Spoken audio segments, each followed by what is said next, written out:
ये मैं रोज इसी वक्त हाजिरी देने आता हूं। लड़की को यह बात कुछ अजीब लगी, क्योंकि उसने पहले कभी उसे इस वक्त नहीं देखा था। लेकिन वह घर जाने की जल्दी में थी, इसलिए ज्यादा सवाल नहीं किए। लड़के ने फूलों की कीमत अदा करनी चाहिए, मगर लड़की ने पैसे लेने से इनकार कर दिया और जल्दी जल्दी वहां से निकल गई। रास्ते में अंधेरा घिरने लगा था। नमाज के दौरान उसे एक मीठी सी खुशबू महसूस हुई। नमाज के बाद उसने अम्मा से पूछा, अम्मा, ये कैसी खुशबू आ रही है? अम्मा ने हैरानी से जवाब दिया, मुझे तो कोई खुशबू नहीं आ रही बेटी। सुबह जब वह दरबार पहुंची तो माहौल कुछ अलग सा था। जहां रोज भीड़ रहती थी, वहां वीरानी थी। मगर कुछ देर बाद अचानक भीड़ उमड़ पड़ी और उसकी दुकान पर इतने ग्राहक आ गए कि चंद मिनटों में सारा सामान बिक गया। वही नौजवान फिर सामने आ खड़ा हुआ और बोला, कुछ फूल मिल सकते हैं? लड़की ने जवाब दिया, आज तो सारा सामान बिक चुका है। लड़का हल्के मुस्कान के साथ बोला, एक बार देख तो लीजिए, शायद मेरे लिए कुछ बचा हो। लड़की ने खाली जगह की तरफ देखा जहां सामान बिक चुका था, लेकिन आश्चर्य, वहां पूरा सामान वैसा ही रखा था जैसे अभी अभी सजाया गया हो। वह हैरान रह गई। लड़का फिर मुस्कुराया और कहा, अब तो फूल दे देंगी ना? लड़की चुपचाप फूल निकालकर उसे दे दी। जाते जाते लड़के ने एक और बात कही, हर बात पर परेशान मत हो जाया करो, और तुम्हारी अम्मा जहां शादी करने का कह रही हैं वही कर लो, तुम्हारे लिए बेहतर होगा। लड़की सन्न खड़ी उसे जाते हुए देखती रही। उसके मन में सवाल गूंज रहा था, इसे कैसे पता कि आज मेरे रिश्ते वाले आ रहे हैं? उसने इस ख्याल को झटकते हुए अपना सामान उठाया और घर की ओर चल पड़ी। उसका वजूद डर से कांप उठा। समझ नहीं आ रहा था कि ये सब क्या माजरा है। जाफरान जिन कौन है?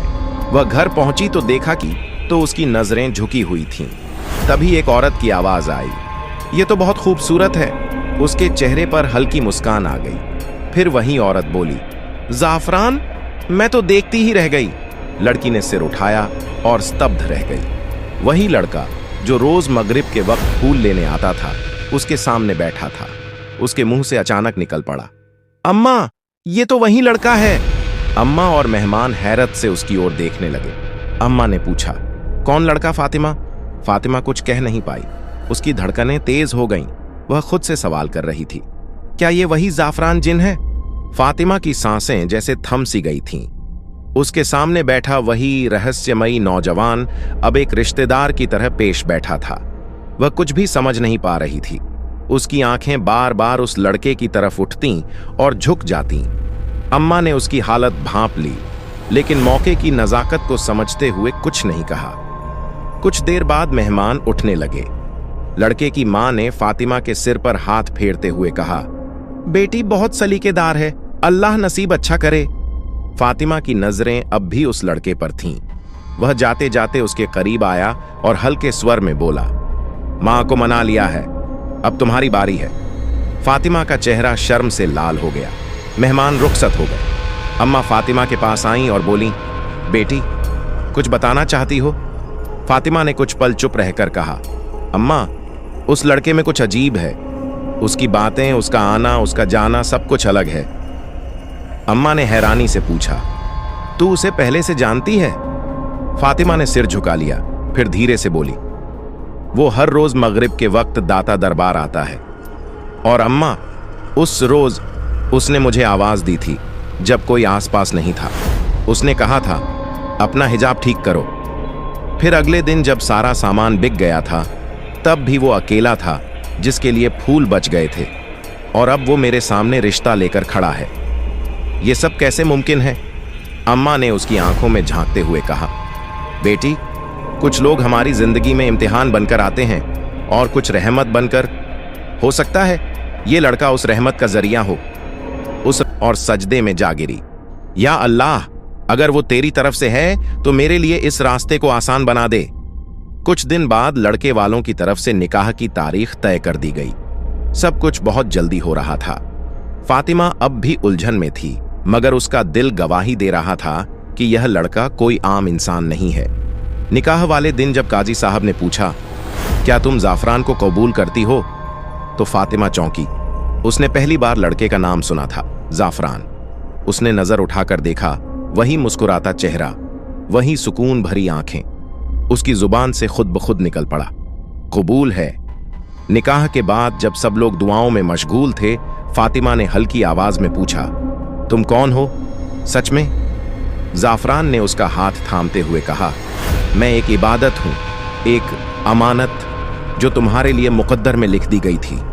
जब तुमने बिना किसी लालच के मुझे फूल दिए थे, तब तुम्हारे दिल की पाकीज़गी ने मुझे बांध लिया था। मैं हर उस शख्स की मदद करता हूं जो दिल से नेक और ईमान वाला हो। फातिमा की आंखें भर आईं। क्या अब तुम हमेशा मेरे साथ रहोगे? जाफरान मुस्कुराया, जब जब तुम जाफरान जिन पुकारोगी मैं तुम्हारे करीब हूंगा।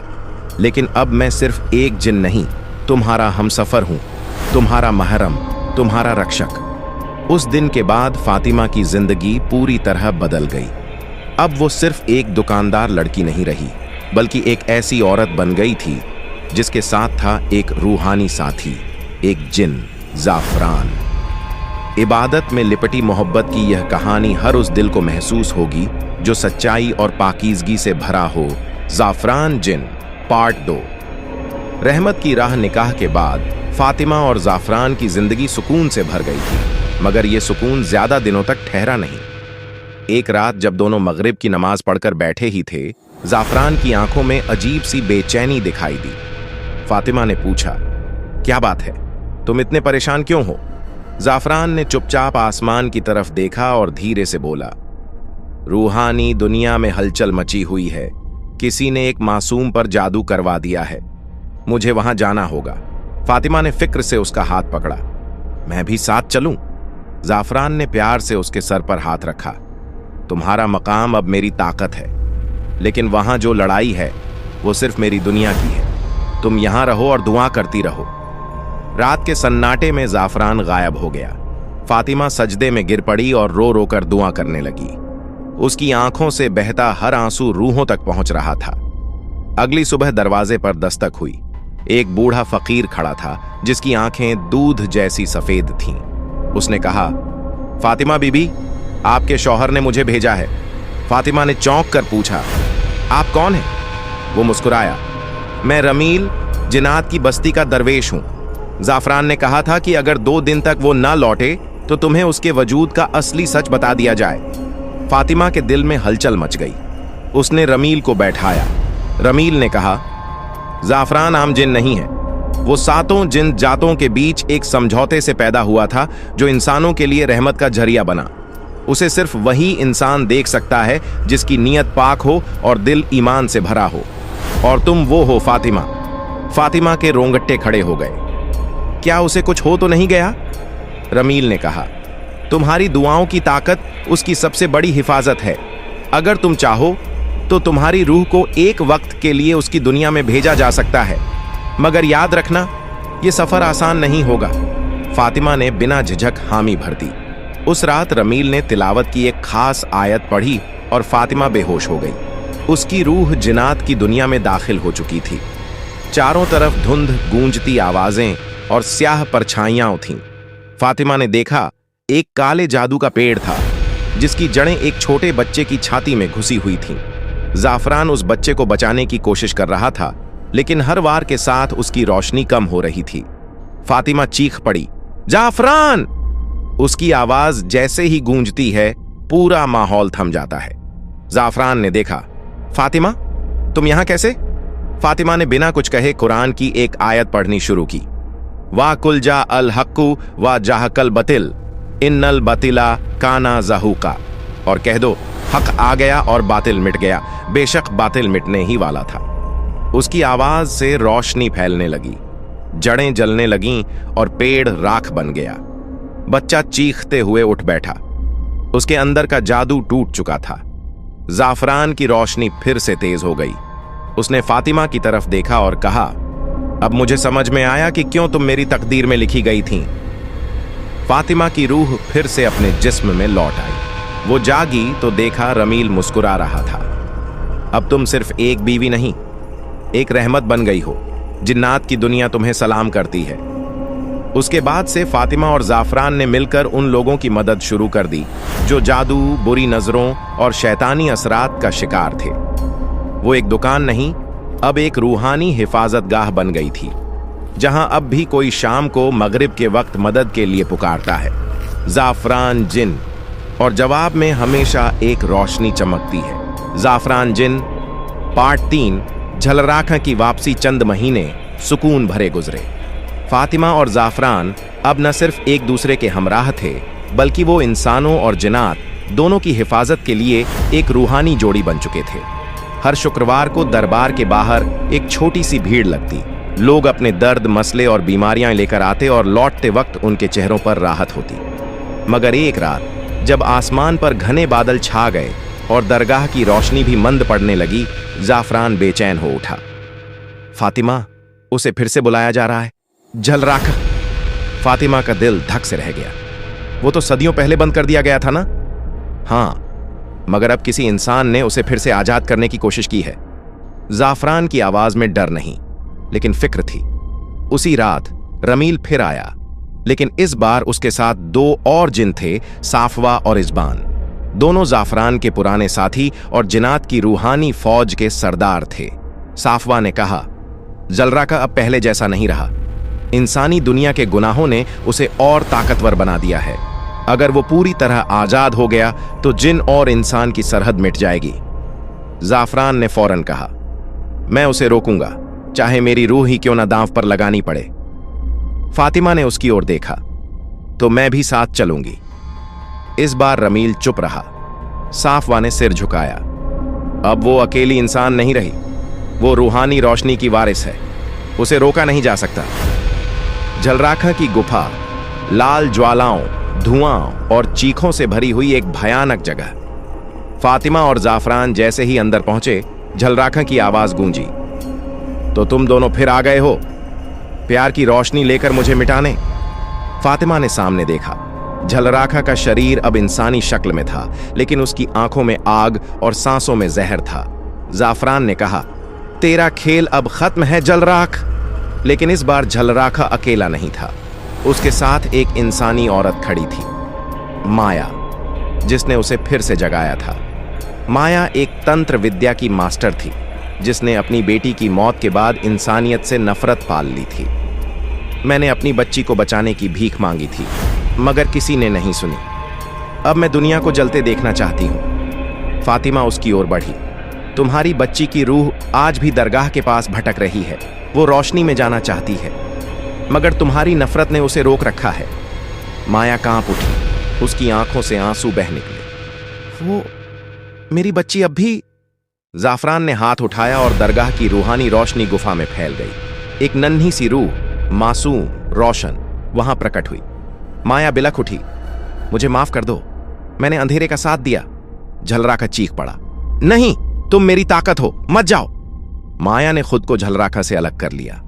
उसकी रूह उस बच्ची के साथ रोशनी में विलीन हो गई। झलराखा गुस्से से पागल हो उठा, लेकिन अब उसकी ताकत टूट रही थी। फातिमा ने दोबारा वही आयत पढ़ी जो उसने पहले पढ़ी थी, वाह कुल जा अल हक्कू वाह जाहकल बतिल। इस बार जाफरान ने भी उसका साथ दिया। दोनों की आवाजें एक साथ गूंज उठीं और झलराखा चीखते हुए राख बन गया। गुफा में सन्नाटा छा गया। फिर सफा फैलने लगी। जिन्नात की रूहानी फौज ने सलाम किया। जाफरान और फातिमा, इंसान और जिन्नात की अमानत। अब फातिमा का नाम सिर्फ इंसानों में नहीं, जिन्नात की दुनिया में भी इज्जत से लिया जाता था। रोशनी के इस सफर में अब भी बहुत अंधेरे बाकी हैं। जाफरान जिन पार्ट 4। सहरबानों का साया दरबार पर फिर से रौनक लौट आई थी। फातिमा अब सिर्फ फूल बेचने वाली लड़की नहीं रही, बल्कि एक रूहानी सफीर बन चुकी थी। फातिमा ए नूर। जाफरान अब भी हर मगरिब के वक्त आता, मगर अब उसके साथ रमील, साफवा और इज़बान भी रहते, जिनके जरिए दरगाह पर आने वाले लोगों को न सिर्फ राहत मिलती, बल्कि रूहानी मसाइल का हल भी मिलता। मगर एक रात जब आसमान बिल्कुल साफ था, अचानक दरगाह की सारी चिरागियां खुद ब खुद बुझ गईं। हवा में अजीब सी ठंडक और एक मटमैली खुशबू फैल गई। फातिमा, जो उस वक्त वुजू कर रही थी, अचानक जमीन हिलती महसूस हुई। जाफरान, वह चिल्लाई। जाफरान फौरन दरगाह के आंगन में पहुंचा और बोला, वो आ गई है। कौन? फातिमा ने पूछा। सहरबानो, अंधेरे की मलिका, जिसने सदियों पहले जिनों की बगावत कराई थी। मगर उसे तो रूहानी सिपाहियों ने कैद कर लिया था। हाँ, लेकिन अब उसकी मुहर टूटी है और उसे आजाद किया है इंसान ने। दूसरी ओर एक हवेली के तहखाने में एक तांत्रिक शाह कमर अली नीले रंग की आग में एक नाम दोहरा रहा था, सहर बानो, सहर बानो। जैसे ही आखिरी बार उसने नाम पुकारा, चारों तरफ काली धुआंधार हवा उठी और एक परछाई उसकी पीठ से निकलकर सामने आई।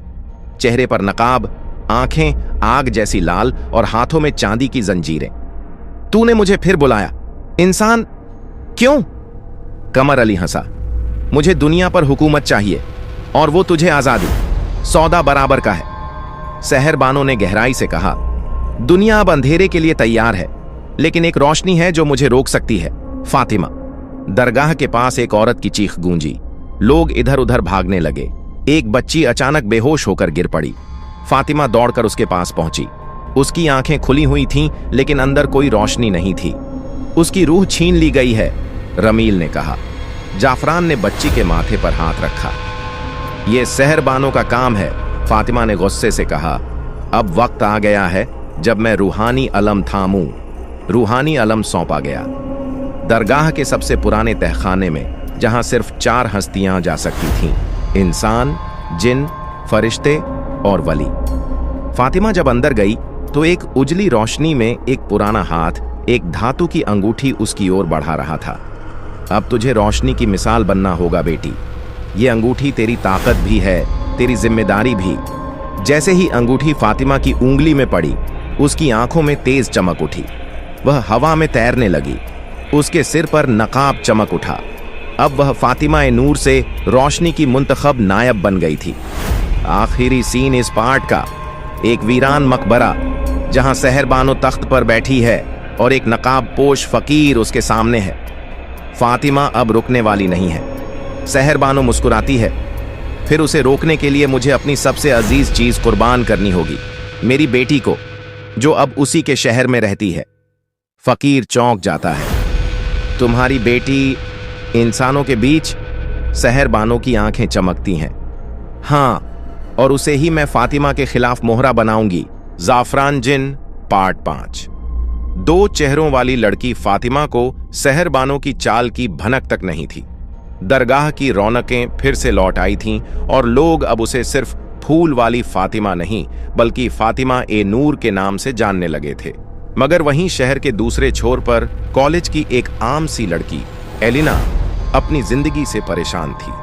अकेलापन, बुरे ख्वाब और हर वक्त किसी की निगाह महसूस करना उसका रोज का किस्सा बन चुका था।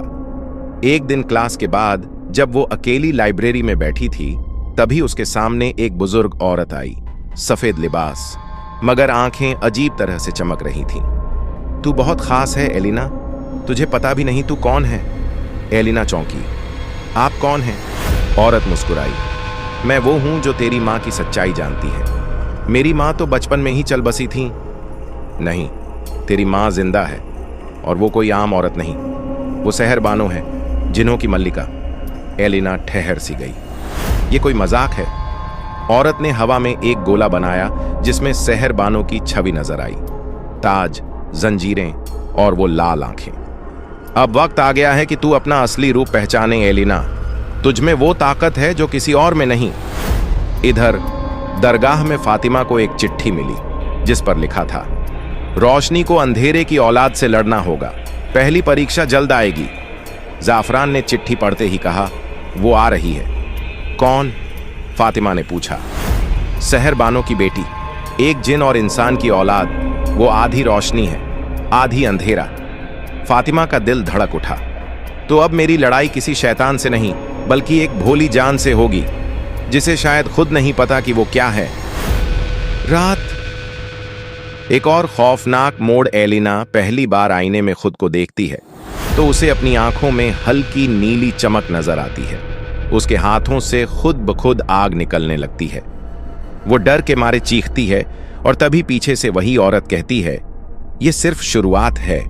अब तुझे फातिमा को हराना है ताकि तुझे असली ताज मिले। अगली सुबह दरगाह के बाहर एक नई लड़की खड़ी होती है। उसकी आंखें मासूम हैं, मगर उसके अंदर तूफान है। फातिमा उससे मिलने आती है। क्या तुम्हें कुछ चाहिए? एलिना मुस्कुराती है। नहीं, सिर्फ आपसे कुछ सीखना चाहती हूं। फातिमा ने उसकी तरफ देखा और एक अजीब सी पहचान महसूस की। तुम्हारा नाम? एलिना। जाफरान जिन। पार्ट 6। नूर बनाम साया। फातिमा और एलिना की मुलाकात अब रोज की बात बन गई थी।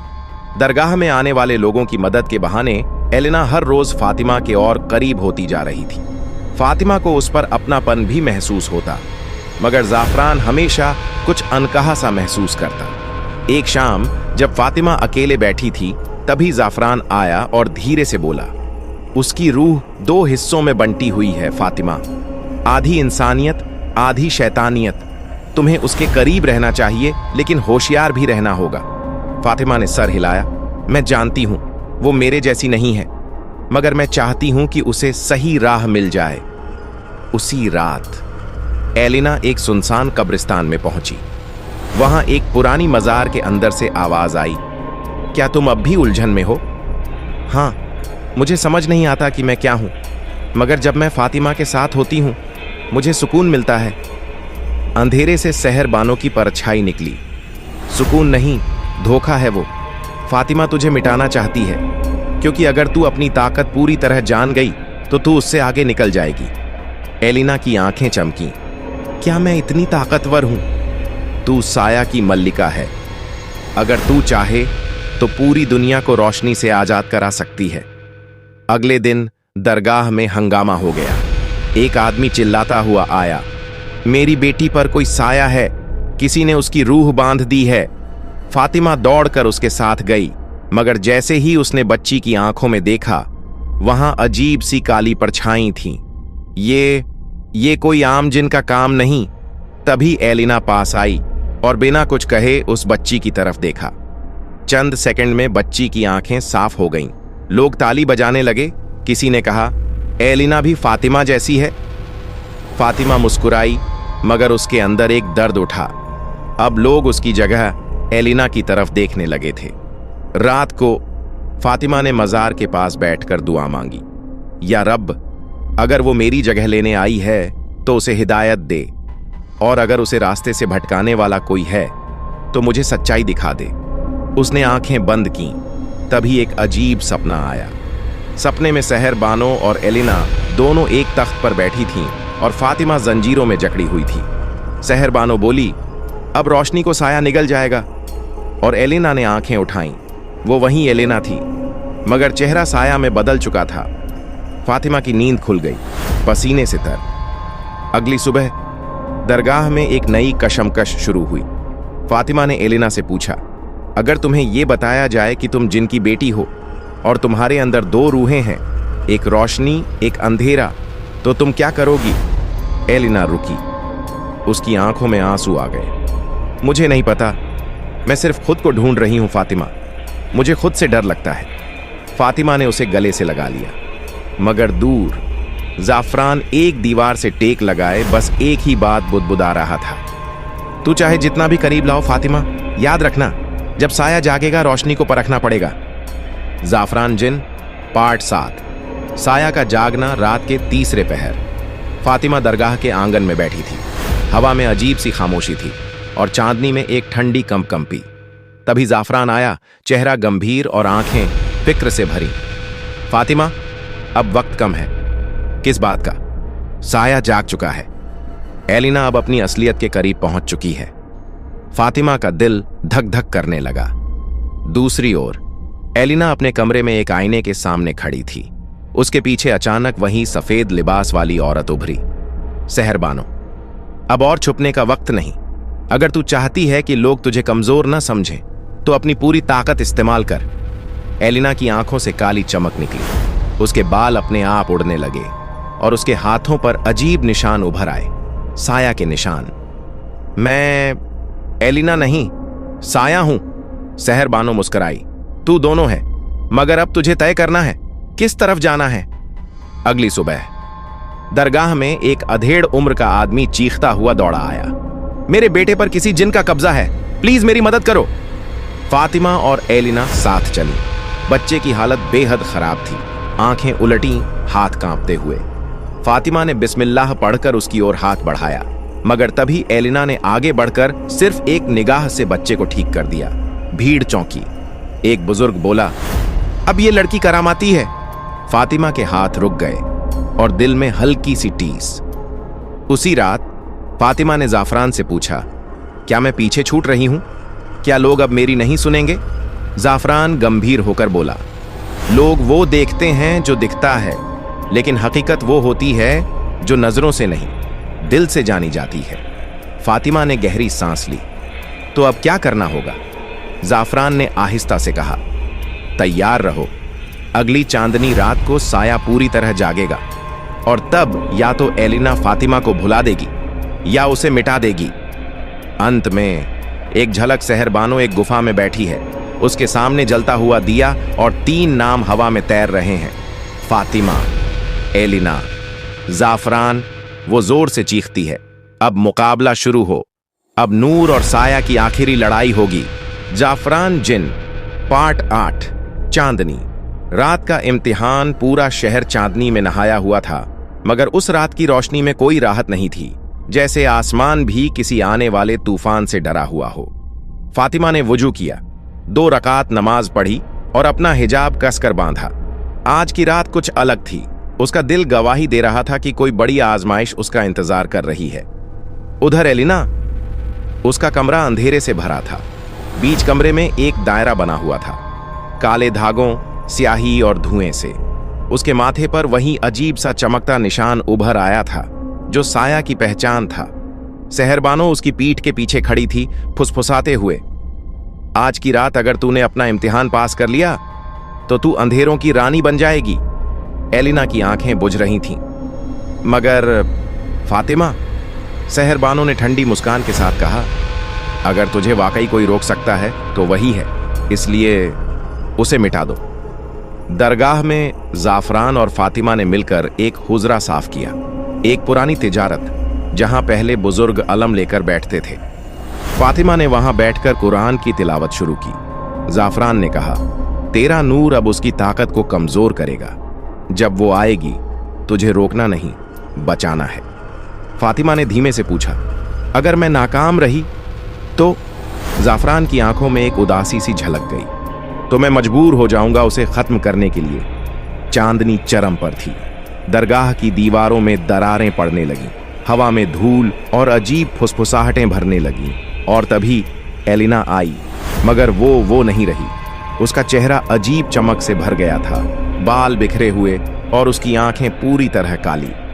फातिमा ने उसके सामने खड़े होकर कहा, एलिना, ये तू नहीं है। एलिना चीखी। उसकी आवाज 2 परछाइयों में गूंजी, मैं ही हूं, और अब मैं हर उस चीज को खत्म कर दूंगी जो मेरी हकीकत से मुझे दूर करती है। तब एक चमत्कार हुआ। फातिमा ने कुरान की आयत पढ़नी शुरू की, औज़ु बिल्लाहि मिना शैतानिर रजीम। हर आयत के साथ एलिना की आंखों में कुछ नरमी आने लगी, उसकी सांसें तेज होने लगीं और वो जमीन पर गिर गई। मैं क्या कर रही हूं? वो फुसफुसाई। जाफरान दौड़ा, मगर तभी सहरबानो की परछाई दीवार से निकलकर चीख उठी, नहीं, ये मेरी वारिस है, इसे कोई नहीं छीन सकता। साया और नूर के बीच एक बिजली सी टकराई, हवा की चीखें, दरगाह के झूमते खंभे, और फिर सब कुछ रुक गया। अगली सुबह दरगाह शांत थी। फातिमा ने एलिना को अपने कमरे में सुला दिया था। उसके माथे से निशान गायब था, उसके अंदर की साया हार चुकी थी। जाफरान दूर बैठा था, मुस्कुराते हुए।